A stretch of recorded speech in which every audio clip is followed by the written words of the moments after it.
वाचालम् अहं लङ्घयते गिरिं यत्कृपातमहं वन्दे श्रीगुरुं दीनतारणं परमानन्दं माधवं श्रीचैतन्य ईश्वरम्। हरे कृष्णा। आशा करता हूँ आप सब मुझे सुन सकते हैं और स्क्रीन भी स्टार्ट कर रहा हूँ, तो आशा करते हैं आप मेरा स्क्रीन देख पाएंगे या देख पा रहे हैं ऑलरेडी। ओके, तो आज के कृष्ण स्मरणम के इस सत्र में आप सभी का बहुत बहुत स्वागत है, वेलकम। हम लोग पढ़ रहे हैं कृष्णा बुक से chapter 20, the coming of autumn season. तो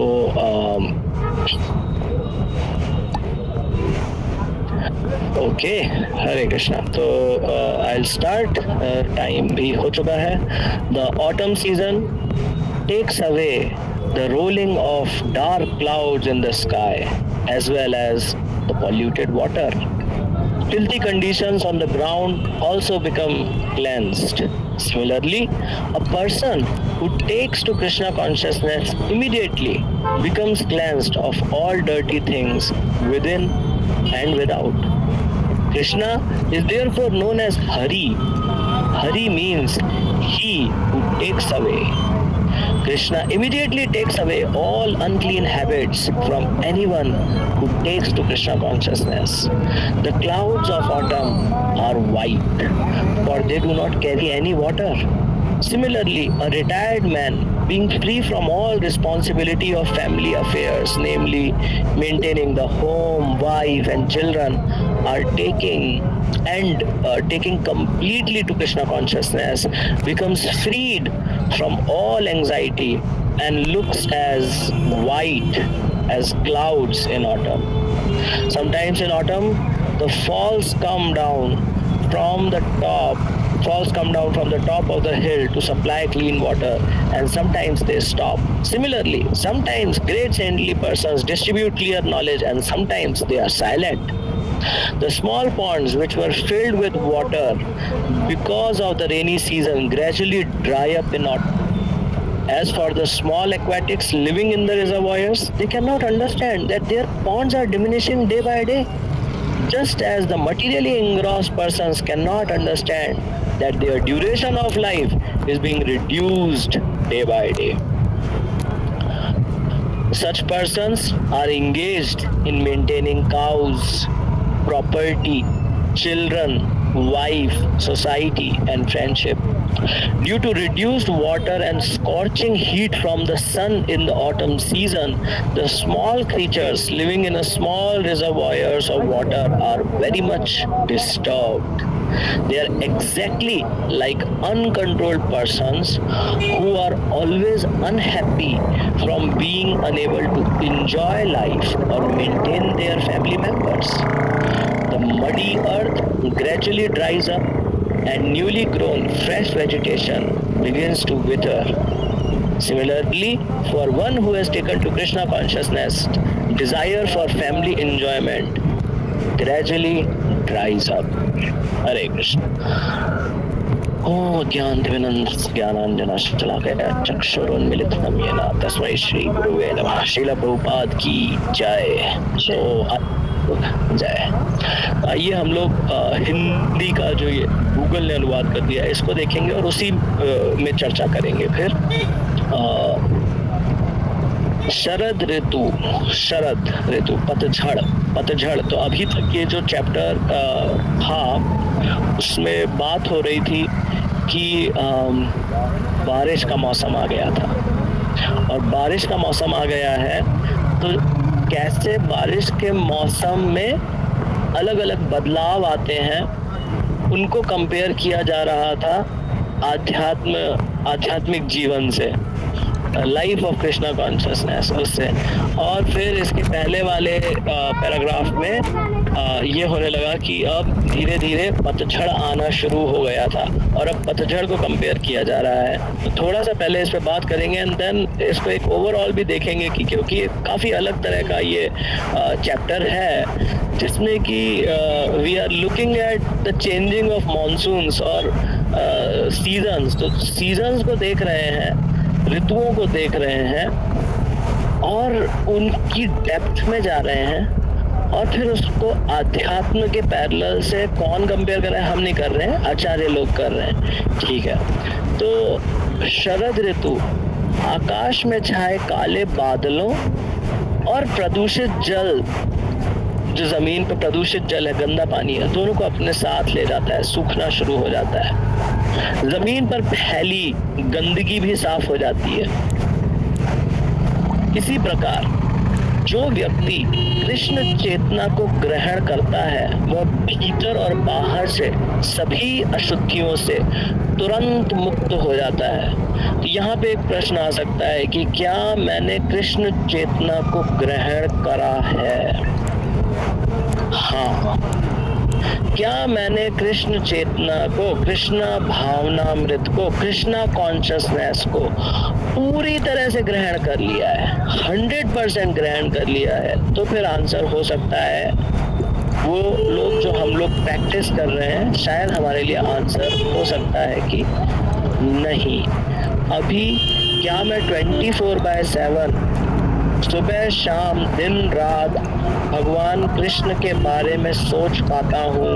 मेरा स्मरण जो है उनके अलावा और किसी दूसरे सब्जेक्ट पे जाता ही नहीं है। अगर इसका उत्तर है हाँ, नहीं जाता है, भगवान कृष्ण के अलावा और किसी चीज़ के बारे में नहीं सोचता हूँ, तो फिर वह व्यक्ति अंदर से बाहर से सभी अशुद्धियों से तुरंत मुक्त हो जाता है। तो इस संदर्भ में, इस कंटेक्स्ट में शीला प्रभुपाद से ऑस्ट्रेलिया में एक यंग से ऑस्ट्रेलियन डिवोटी ने पूछा, कितना समय लगता है ऐसी कृष्णा कॉन्शियसनेस प्राप्त करने के लिए? एंड शीला प्रभुपाद बोलते हैं, 1 moment, it just takes 1 moment, एक क्षण लगता है, एक पल लगता है।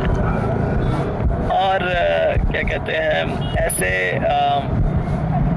एक दो लीलाएं भी हैं जिसमें कि ऐसे राजाओं के वर्णन आए हैं जो कि देवताओं की तरफ से लड़े असुरों से और फिर उसके बाद में उन्होंने कहा, एक से वर मांगने के लिए कहा गया और उन्होंने जब वर मांगा तो उन्होंने कहा कि मुझे मोक्ष चाहिए मुझे, तो वो बोले कि वो तो हम भी नहीं दे सकते, हम भी मिश्र भक्ति कर रहे हैं देवता का। तो फिर अच्छा मुझे ये तो बता दीजिए कि मेरे मरने का समय कब है? और देवतागण बोलते हैं कि तुम्हारे मरने का समय आ ही गया है, बस अब भी तुम्हारा राइट नाउ, जस्ट नाउ, बस आप मरने वाले हैं। तो वो तुरंत उस वक्त भगवान का ध्यान करते हैं और भगवत धाम चले जाते हैं। ठीक है, और एक और राजा का वर्णन आता है जो कि सेम उन्होंने देवताओं के लिए असुरों के तरफ मतलब उनसे युद्ध किया था और जिताया था, बचाया था देवताओं को। तो उनको भी वरदान मिला था। उनको वरदान, क्या वरदान चाहिए? बोले कि देवताओं ने बोला कि आपको आयु मिल रही है, जीवन मिल रहा है, जितने आपके बाल पे, आपके शरीर पे, त्वचा पे जितने बाल हैं वो उतने साल तक आप जीवित रहेंगे। एक बाल गिरेगा फिर उसके बाद में फिर, तो ऐसे करते करते जितने बाल हैं उतने सालों तक आप जीवित रहेंगे। तो वो बैठ गए भगवान का ध्यान करने के लिए। कुछ समय बाद उनकी आँख खुली तो उन्हें देखा कि जो आसपास के उनके शुभ चिंतक थे वो उनके आसपास एक झोपड़ी जैसा बनाने का सोच रहे थे जिससे कि वो धूप वूप नहीं लगे, उनको यहीं बैठे रहते हैं, ध्यान करते रहते हैं। तो उन्होंने जब देखा कि ये लोग झोपड़ी बनाने का ट्राई कर रहे हैं और इनकी कितनी उम्र है, ये कितना जीने वाले हैं, जितने शरीर पे बाल हैं उतने वर्ष तक ये जीने वाले हैं। तो उन्होंने बोला कि ये जो जीवन है बहुत छोटा है, इस समय को व्यर्थ मत करिए, don't waste time, life is too short, जिंदगी बहुत छोटी है, उसको वेस्ट मत करिए। कौन बोल रहा है? जो उतना जीने वाला है, जिसके उतने साल जीना है जितने इस पूरे शरीर पे बाल है, वो व्यक्ति कहते हैं। तो इसलिए कृष्ण भावनामृत को, भगवान को पूरी तरीके से, कि मतलब मैं पूरी तरीके से भगवान के बारे में सोच रहा हूँ, ऐसा महात्मा गण कहते हैं कि एक पल में, एक क्षण में हो सकता है। और इसलिए ये पढ़ के, जब भी आप पढ़ेंगे, कृष्णा बुक पढ़ेंगे, भगवत गीता पढ़ेंगे और श्रीमद् भागवतम पढ़ेंगे, तो पढ़ के आपको समझ में आ जाएगा कि ये ऐसे भक्त के लिए बोला जा रहा है, ऐसे डिवोटी के लिए बोला जा रहा है जो कि मैं हूँ, और या फिर एक ऐसे डिवोटी के लिए बोला जा रहा है जो एक्चुअली, मतलब क्योंकि मैं अभी डिवोटी नहीं हूँ, मैं डिवोटी बनने का प्रयास कर रहा हूँ, मैं साधना भक्ति कर रहा हूँ, मैं आशा कर रहा हूँ कि किसी दिन गुरु की कृपा होगी, भगवान की कृपा होगी, तो मेरे अंदर वैसा भाव आएगा कि भगवान कृष्ण के अलावा मैं और किसी के बारे में, किसी और विषय में कोई आसक्ति मुझे रह ही नहीं गई है ना। तो कई बार आप देखेंगे श्रीला प्रभुपाद के जो सेंटेंसेस हैं वो उनके लिए लिखे गए हैं, जिसमें कि हमें लगता है हाँ, भगवान का जो भक्त होता है वो हमेशा प्रसाद ही पाना चाहता है, वो भोग कभी नहीं पाएगा। तो थोड़ा हम भी सोच सकते हैं, हाँ मेरे अंदर भी ये भाव है, मेरे को बाहर जाके कुछ उल्टा सीधा नहीं खाना है, मुझे भगवान का प्रसाद मिले। जब भी कोई मेरे सामने चीज़ आती है तो मैं पूछता हूँ कि भगवान का प्रसाद है, भोग लगा हुआ है, हाँ तभी मैं खाऊंगा और नहीं खाऊंगा। तो ये ऐसे सेंटेंस समझ में आते हैं। और कभी कभी ऐसे सेंटेंसेस आते हैं जो कि उसके लिए है जो कि पूरी तरीके से कृष्ण भावना भावित हो चुका है, जो पूरी तरीके से कृष्ण कॉन्शियस है। तो जैसे यहाँ लिखा है, जो व्यक्ति कृष्ण चेतना को ग्रहण करता है वो अंदर से और बाहर से सभी अशुद्धियों से तुरंत मुक्त हो जाता है ना। लेकिन थोड़ा सा हमारे लिए भी एक ग्रॉस लेवल पे वो आ जाता है कि मतलब जैसे ही मुझे समझ में आया कृष्णा कॉन्शियसनेस का प्रोसेस, तो मैं बैड हैबिट्स मैंने छोड़ दूंगा, मन से भी मेरे क्या कहते हैं अभद्र चले जाएंगे। अब वो अपराध हो रहे हैं किसी साधक के लिए तो फिर वो उनका इफेक्ट रहेगा और बहुत सारी ऐसी चीज़ें हो सकती हैं जिसके कारण फिर हमें लगेगा कि नहीं ये शायद बाहर से तो मैं क्लीन हो गया लेकिन अंदर अभी बहुत क्लीनिंग बची है। तो देन वी अंडरस्टैंड कि ये भक्त के लिए बोला जा रहा है, साधना भक्त के लिए नहीं बोला जा रहा है ना। तो वो थोड़ा सा डिफ्रेंसिएशन आ जाता है। तो खैर आगे बढ़ते हैं। इसलिए कृष्ण को हरि कहा जाता है जो कि हर लेते हैं, और इसलिए हरि का अर्थ है वह जो अशुद्धियों को दूर करता है। कई बार भक्तों को जब पता चलता है कि अच्छा भगवान कृष्ण का एक नाम हरि भी है जो सब हर लेते हैं, बाप रे मेरा सब हर लेंगे क्या, अगर आपका ऐसा विचार आ रहा है आपके हृदय में तो बिल्कुल निश्चिंत हो जाइए, भगवान आपसे कुछ भी नहीं लेने वाले हैं और यहीं पे ही हम अपनी पतित अवस्था में रहेंगे, ठीक है। और इसीलिए शायद अभी तक पूर्ण भक्त बने नहीं है, क्योंकि हमें डर है कि अरे कहीं भगवान मुझसे सब कुछ ना ले लें। तो जब तक ये डर है तब तक डेफिनेटली भगवान हमसे सब कुछ नहीं लेंगे। और इसीलिए एक ऐसा श्लोक भी आता है कि जिसमें कि कहा जाता है कि जब भगवान को समझ में आता है कि अब ये भक्त सीरियस हो चुका है तो फिर उससे वो हरना शुरू करते हैं, क्योंकि अब उसका भगवान के पास में या तो जीवन मुक्त होने का समय आ गया है, मतलब इसी जीवन में भगवत प्राप्ति का समय आ गया है, या मृत्यु के पर्यंत भगवत प्राप्ति का समय आ गया है। तो फिर वो भगवान उसको बोलते हैं, जब भगवान किसी पे विशेष कृपा करते हैं, विशेष रूप से कृपालु होते हैं, तब उससे सब कुछ हर लेते हैं। इसलिए श्रील प्रभुपाद का जब बिजनेस डूबने लग गया, कई सारी चीज़ें वर्कआउट नहीं हुई, तब श्रील प्रभुपाद मुस्कुराए और वही बोले कि अभी मुझे भगवान का स्पेशल मर्सी मिलना शुरू हो गया है। यही को वो समझ सके, है ना। उसमें अभय होता है, अभय चरणार विंदरे, है ना। भजहु रे मन श्री नंद नंदन अभय चरणार विंदरे, fearlessness because of surrender to Krishna. ये दुनिया भगवान की है, तो अगर मैं भगवान का हो जाऊंगा तो मुझे कोई डर क्यों होना चाहिए फिर, जिसकी दुनिया है उसका ही मैं हो गया, तो फिर मुझे चिंता का कोई विषय होना ही नहीं चाहिए। ये जब भाव बढ़ता जाता है तब फिर अभयता आती है, तब फियरलेसनेस आती है, और जब फियरलेसनेस आती है उसके बाद ही भगवान हरना शुरू करते हैं। किसी डरे हुए को और डराने के लिए उससे हरते नहीं है भगवान, है ना, एटलीस्ट अपनी भक्ति के लिए तो नहीं। कर्मों के कारण कुछ विष्णु जी का हो रहा हो, कृपा मिल रहा हो किसी को कि सुख दुख आ रहे हैं, कर्मों के कारण कुछ कोई चीज हाथ से चली गई तो वो बात अलग है, लेकिन वो भगवान कृष्ण ने अपनी भक्ति बढ़ाने के लिए नहीं लिया है वो। तो जो भी कृष्ण चेतना को ग्रहण करता है, कृष्ण तुरंत उसकी सभी अशुद्ध आदतों को दूर कर देते हैं। और इसलिए अगर कोई साधुओं के संग में रहेगा, if somebody continuously stays with devotees, तो भी उसके साथ में ये सारी चीजें होंगी, क्योंकि फिर there is nothing called private time। Okay, private time का मतलब ही है कि आपको सृष्टि में आना था। सृष्टि में एक तरीके से वही लोग आना चाहते हैं जिनको प्राइवेट टाइम चाहिए। प्राइवेट टाइम में ही उल्टा सीधा करता है इंसान, है ना, इन वन सेंस। पब्लिकली तो करता नहीं है, पब्लिकली कर रहा है मतलब बहुत ही पतित है ना। लेकिन फॉर एनी सिविलाइज्ड सोशल, किसी भी एक सभ्य पुरुष या महिला, सभी के लिए, है ना, जो भी सभ्य होते हैं, सभ्य लोगों के लिए, जब तक वो लोग संग में रहते हैं तब तक उनकी आदतें अच्छी होती हैं। तो अगर आप ऐसे 6 महीने, 7 महीने, 1 साल आपको ऐसा गुरु का संग मिल गया तो फिर बहुत ही ऑब्वियस है ना, कि आपकी सारी जो आदतें हैं वो आप करेंगे ही नहीं, तो वो सब छूट जाएंगी फिर, है ना। अगर आप हमेशा भक्तों से घिरे हुए हैं तो दिस इज अ साइन कि ये करा जा सकता है। भक्तों के साथ ही रहिए, है ना, घर में भी सब भक्त हो, बाहर भी भक्त हो, तो जीवन अपने आप बहुत बहुत शुभ हो जाएगा, बहुत ही मंगलमय हो जाएगा।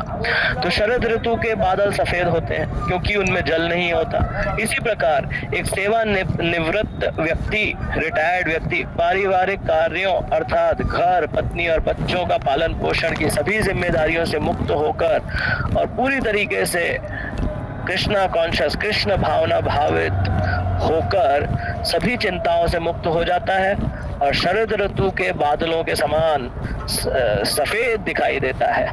कभी कभी शरद ऋतु में पहाड़ की चोटी से झरने बहकर स्वच्छ जल प्रदान करते हैं और कभी कभी वे रुक जाते हैं। इसी प्रकार कभी कभी महान संत ज्ञान देते हैं, साझा करते हैं, शेयर करते हैं, वितरण करते हैं, और कभी कभी वे मौन रहते हैं। बरसाती ऋतु में पानी से भरे छोटे तालाब शरद ऋतु में धीरे धीरे सूख जाते हैं। तो जलाशयों में रहने वाले जो छोटे छोटे जीव होते हैं वो ये नहीं समझ पाते हैं कि उनके तालाब दिन प्रतिदिन कम क्यों होते जा रहे हैं। ठीक वैसे ही जैसे जो भौतिकवादी लोग हैं, जिनकी आध्यात्म में रुचि नहीं है, वो सुखों में तो लीन रहते हैं, लेकिन वो ये नहीं समझ पाते कि कैसे जीवन काल दिन पर दिन कम होता जा रहा है और मृत्यु करीब आती जा रही है।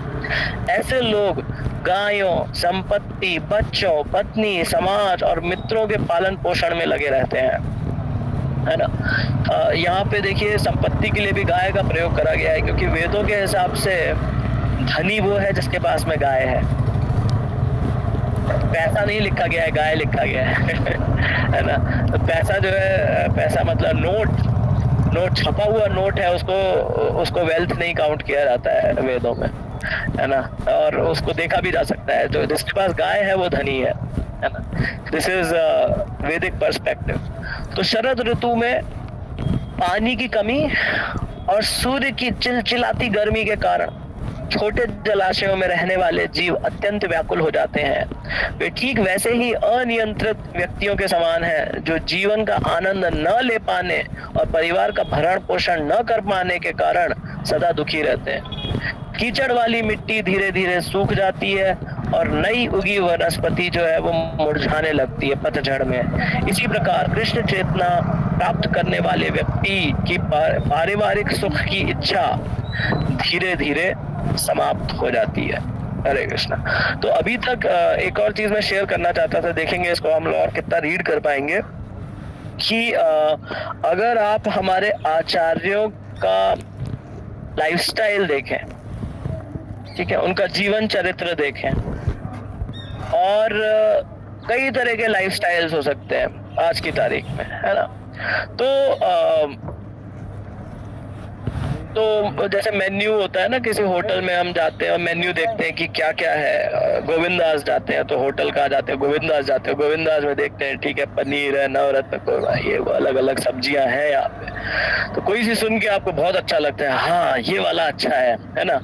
तो ठीक उसी प्रकार से अगर आप एक लाइफस्टाइल देखेंगे ना, तो एक लाइफस्टाइल हो सकती है जिसमें कि है कि अरे एक लाइफस्टाइल है कि वो बहुत उत्साही है, बहुत उत्साह रहता है, थोड़ा सा पैशन भी है, थोड़ा रजोगुण भी है, लेकिन रजोगुण को भी भक्ति में लगाया जा सकता है। हरि बोल, तो चलिए आइए हम लोग भक्ति करेंगे, हरि बोल, प्रसाद खाएंगे, हरि बोल, ठीक है, पैसा कमाएंगे, हाँ जम के कमाएंगे, फिर जो भी करेंगे एकदम जम के, सब चीज में एकदम एनर्जी होना चाहिए। डांस करा तो कौन घंटे 1 घंटे तक डांस करते हैं। तो इसमें से कुछ एक्टिविटीज जो होती हैं, ये कुछ एक्टिविटीज जो होती हैं उनको पैशन के कारण बढ़ाना नहीं चाहिए, उनको घटाना चाहिए, ठीक है।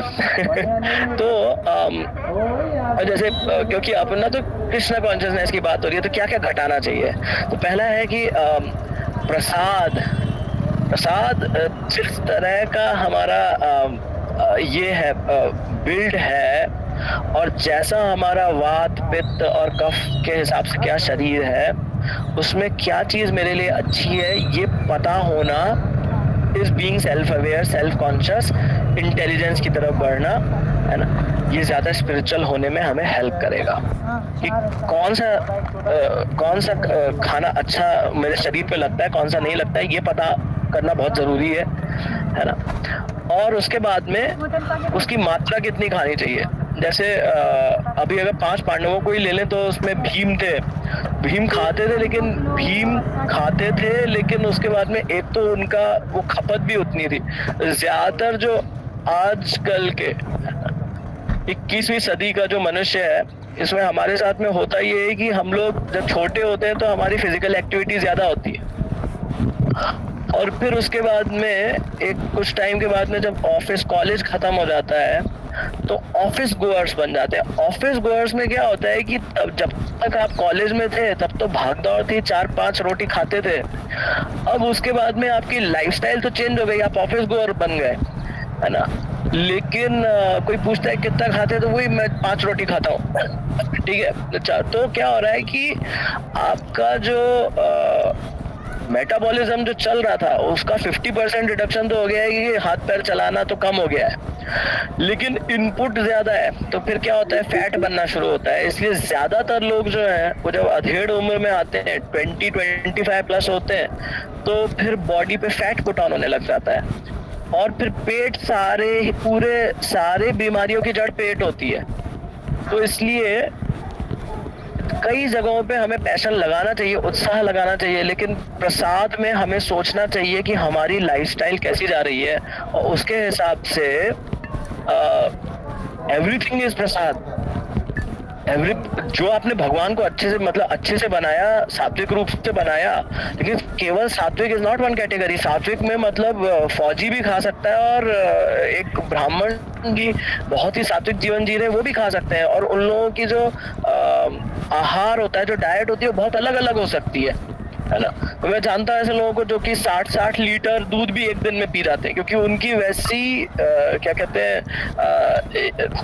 ज्यादा हो गया, 60 अंडे खाते थे और 6-7 लीटर दूध पीते थे, लेकिन हाँ 6 लीटर दूध तो नो प्रॉब्लम, है ना। तो क्षमा चाहता हूँ उसके लिए, लेकिन वो अंडे खाते थे, अंडा मैं बोलना नहीं चाहता था, तो वो 60 और यहाँ का उसका लीटर आ गया। लेकिन ऐसा मतलब हरक्यूलियन डाइट बहुत खाते हैं, जो आप कल्पना भी नहीं कर सकते, है ना। क्यों खाते, क्योंकि उनकी लाइफस्टाइल वैसी है। वो उसके बाद में वो 10 किलोमीटर भी दौड़ते हैं, 10 किलोमीटर दौड़ना, there is no clerical mistake here, accurate बता रहा हूँ मैं आपको। 10 किलोमीटर दौड़ना तो मतलब मॉर्निंग वॉक, आपका मॉर्निंग वॉक होगा वैसा उनका 10 किलोमीटर दौड़ना। भगवान के जो भक्त होते हैं कृष्णा कॉन्शियसनेस में भी अगर कोई प्रचार कर रहा है, रोज बुक डिस्ट्रीब्यूशन के लिए जाता है, तो हो सकता है कि आपका भी जो फिजिकल जो एक्सरसाइज है वो उतना ही हो, है ना। तो फिर कोई परेशानी नहीं है। तो फिर उसके बाद में आके और खाते हुए बहुत है तो नो प्रॉब्लम, क्योंकि हमें तो ऐसा बोला नहीं गया है कि छोड़ दो, हमें बोला गया है कृष्ण भक्ति, कृष्णा कॉन्शियसनेस में करिए। Krishna consciousness is not Hinduism, है ना। हिंदुइज्म में क्या होता है, जो जो चीजें होती हैं वो खासकर जो भारत में जो है हमारे लिए जो भी हम बचपन से देखते आए हैं वो चीजें कई बार आसान होती है। ठीक है, तो घर में पूजा हो रही है, ठीक है, बहुत आसानी से कर लिया। जाप करना है, बहुत आसानी से कर लिया। भोग लगाना है, वो भी हो गया। कपड़ा ऐसा कुछ पहनना है, धोती कुर्ता पहन लिया। बुक डिस्ट्रीब्यूशन करना है, अरे अभी जो बाहर के लोग हैं, जो इस भारत भूमि से बाहर जो लोग भक्त बनते हैं ना, उनके लिए जितनी पहले की चीजें बोली वो सारी भी एकदम नई होती हैं। जाप करना एकदम नया है, भगवान कृष्ण के फोटो रखना एकदम नया है, भोग लगाना एकदम नया है ना, बुक डिस्ट्रीब्यूशन जाना एकदम नया है, कीर्तन करना एकदम नया है। उनके लिए तो सब कुछ है, और वो जब करते हैं तो सब कुछ कर लेते हैं। लेकिन हमारा थोड़ा सा कंडीशनिंग आ जाता है, इंडियन कंडीशनिंग के कारण जो कुछ एक्टिविटीज हम लोग आसानी से कर लेते हैं, और जहाँ पे आते हैं प्रचार की बात में, वहां पे हम लोग थोड़े से हमारे लिए प्राकृतिक नहीं है, तो उसमें थोड़ा पीछे रहता है। लेकिन अगर आप वो करेंगे तो यहाँ पे सारे जो अपने अप्लाई हो जाएंगे। जहाँ जहाँ पे बोला गया है कि कृष्णा कॉन्शियसनेस में आराम से खाइए और डांस करिए कीर्तन में, और हरे कृष्णा करिए। तो वापस आऊंगा मैं लाइफस्टाइल पे। लाइफस्टाइल में एक ऐसी लाइफस्टाइल हो सकती है जिसमें कि सब एकदम जोश में फुल एनर्जी कोई डालता है, और जैसी बात आई कि हाँ okay this is very fulfilling, प्रवृत्ति वाला मार्ग है, तो हमारा इंटरेस्ट भी आ जाता है कि हाँ अरे ये वाला अच्छा लग रहा है, इसमें थोड़ा ज्यादा धमाका है, लाइफ इज वेरी हैपनिंग। लेकिन इसके कॉन्ट्ररी आचार्यों का अगर जीवन आप देखेंगे, उनका जीवन परिचय देखेंगे, तो आपको पता चलेगा कि जो आध्यात्मिक जीवन होता है, और वो भी जो सीरियस जीवन होता है, वो थॉटफुलनेस से भरा होता है। मोस्ट ऑफ आवर आचार्य, उनका जो लाइफ है, उनका जो जीवन चरित्र है, it's very non happening in nature. Okay, उसमें ऐसा रोज कुछ धमाका हो रहा है, रोज मसाला कुछ डेली कुछ चल रहा है, या हर 2-3 महीने में ना न्यूज में आ रहा है, बिल्कुल ऑपोजिट होता है इसका, है ना। और इसलिए जो लोग पैशन वाले मार्ग पे भी होते हैं, उनके लिए भी एक एक्सपेक्टेशन ये होता है कि धीरे धीरे वो लोग जो ग्राउंड एक्टिविटीज हैं उससे मूव करके और थोड़ा सा दिशा दूसरे ग्राउंड एक्टिविटी पे अब जो कर रहे हैं, क्योंकि उम्र के साथ में तो कम होता ही जाएगा ना शरीर का। अभी इसमें आगे शीला प्रभुपाद बोलेंगे 50 के बाद में हमें अपनी एनर्जी प्रिजर्व करनी चाहिए। इसके नेक्स्ट वाले पैराग्राफ में शीला प्रभुपाद कह रहे हैं कि 50 के बाद में अपनी एनर्जी को स्पिरिचुअल एक्टिविटीज के लिए प्रिजर्व करना चाहिए। ठीक है, तो मतलब रजो के पैशन से, और अगर उत्साह भी है जो कि सत्व में भी हो सकता है, उस उत्साह को बुक रीडिंग में, book reading is not just book reading and thinking about that, है ना, उसकी तरफ लाना पड़ेगा। तो अगर आप इस चैप्टर को देखें तो इस चैप्टर में 2 सीजन्स को उठाया गया है, एक बारिश के सीजन को और एक ऑटम पतझड़ के सीजन को। और उसके ऊपर ये जो है, ये कृष्णा बुक है, ये 10वें स्कंद के श्लोकों का ट्रांसलेशन है। ये ऐसा नहीं है कि बीच में एकदम से प्रभुपाद को रेनी सीजन दिख गया तो उसके ऊपर प्रभुपाद ने नॉवल लिखना शुरू किया, ऐसा नहीं है। ये 10वें स्कंद के श्लोकों के अनुवाद हैं, और इसमें कितना इलेबोरेटली एक सीजन को उठा लिया, उसी के ऊपर 5 से 6 कंपैरिजन तो कर दिया उसकी अलग अलग चीजों को अध्यात्म से। तो ये एक लाइफस्टाइल है, ये एक लाइफस्टाइल है। बुक रीडिंग एक लाइफस्टाइल है। हर इंसान बुक रीडर नहीं होता है, लेकिन हर वैष्णव को बुक रीडर होना चाहिए। धीरे धीरे करके हमें वो रुचि डालनी चाहिए, क्योंकि हमारा जो मार्ग है वो भक्ति का मार्ग है। हम लोगों के लिए शब्द, हम लोगों के लिए होली नेम, हम लोगों के लिए श्रवण और कीर्तन, ये प्राइमरी मार्ग है। और इसलिए एक वैष्णव, कई तरह के वैष्णव हो सकते हैं, अनंत कोटि वैष्णव हो सकते हैं। ऐसी माताएं भी होती हैं जो कि भगवत धाम चली गए, जो कि सिर्फ आते थे चुपचाप, कोई उनको नहीं जानता था, किचन में आए, सेवा करा, 32-64 माला करते हैं कुछ, और किसी दिन ऐसा प्रभुपाद ने बताया, she went back home back to god भगवत धाम। कोई जानता भी नहीं था, कोई ज्यादा ऐसा कोई तामझाम वाला चीज नहीं था। तो कई तरह के, और उसके बाद में श्रीला प्रभुपाद के बाकी सारे जो बहुत ही महत्वपूर्ण जो उनके अनुयायी हुए हैं, शिष्य हुए, डिसाइपल्स हुए, उनकी आप जीवनचर्या जानती हैं, जो कि बहुत हैपनिंग थे, जो बहुत कुछ कर रहे थे, बड़े बड़े मंदिर बना रहे थे, अलग अलग देशों में जा रहे थे, बहुत बड़ी बड़ी चीजें कर रहे थे। तो उनको तो परिचय की आवश्यकता है ही नहीं। लेकिन बात यहाँ पे यही आ रही है कि अगर आप आचार्यों को देखेंगे और इन लोगों को देखेंगे तो होली नेम तो था ही, है ना, चैंटिंग तो थी ही, लेकिन उसके अलावा यहाँ पे हम जो देख रहे हैं ये एक जीवन चरित्र भी दिखा रहा है वैष्णवों का, जो कि स्मरण की तरफ उसका रुझान है। ये एक लाइफस्टाइल जो है ये थोड़ा सा जीवन के पेस को स्लो डाउन करती है। अगर आप एक ही टॉपिक पे, एक ही सीजन पे, अगर आप कितने ऑलमोस्ट 300-400 लाइन्स है, शायद उससे ज्यादा, अगर आप पढ़ेंगे तो you will realise that it is slowing you down. एक टॉपिक पे सोचिए, इस पे कितना इसको करा जा सकता है। तो this is a very important aspect of a devotee also, कि हमें ना केवल पढ़ना चाहिए, हमें उसके ऊपर सोचना चाहिए। We should think about these topics, है ना। और अगर टॉपिक्स समझ में नहीं आते हैं तो फिर सेवा करनी चाहिए। सेवा करने से फिर एब्जॉर्प्शन बढ़ता है। जैसे हल्दी का एब्जॉर्प्शन काले नमक से बढ़ता है, ब्लैक पेपर से, ठीक उसी प्रकार से जो स्पिरिचुअल टॉपिक्स होते हैं, खासकर कृष्णा कॉन्शियसनेस के, उनकी अंडरस्टैंडिंग बढ़ती है सेवा करने से, है ना। तो यहीं पे मैं समाप्त करूंगा, समय हो चुका है। ये पढ़ने के बाद में और मुझे याद आ गया कैसे एक वक्ता कुछ समय पहले, एक ब्रह्मचारी, सीनियर ब्रह्मचारी और मेरे गुरु भाई मुझे बता रहे थे कि हमारे आचार्यों का जो जीवन है, it is not a very happening thing, कि मतलब अगर आपने उनकी बायोग्राफी उठा ली तो it is like a novel, कि I can not put this down, अभी नेक्स्ट क्या हुआ, ऐसा। It's not like a thriller novel, you know, it's a very sattvic, very plain, non happening kind of this thing. But रस कब आना शुरू होगा? When I want what they have. उनके पास जो है, जब वो मुझे चाहिए, then every page will become interesting and उत्साहपूर्ण, very motivating and inspiring in a very different way, not in a very passionate way, but in a very exciting way, because I want Krishna that they have, है ना। तो इसी के साथ मैं यहाँ पे समाप्त करूँगा। आपकी कोई भी टिप्पणी या प्रश्न हो तो आप बोल सकते हैं, वरना यहीं रुकेंगे। श्रीला प्रभुपाद की जय, कृष्णा बुक कृष्णा स्मरणम की जय। हरे कृष्ण। बहुत धन्यवाद। हरे कृष्ण। हरे कृष्णा प्रभु जी।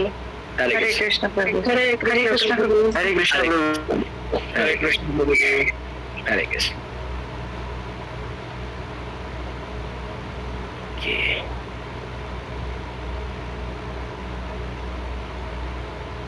प्रणाम। वांछा कल्प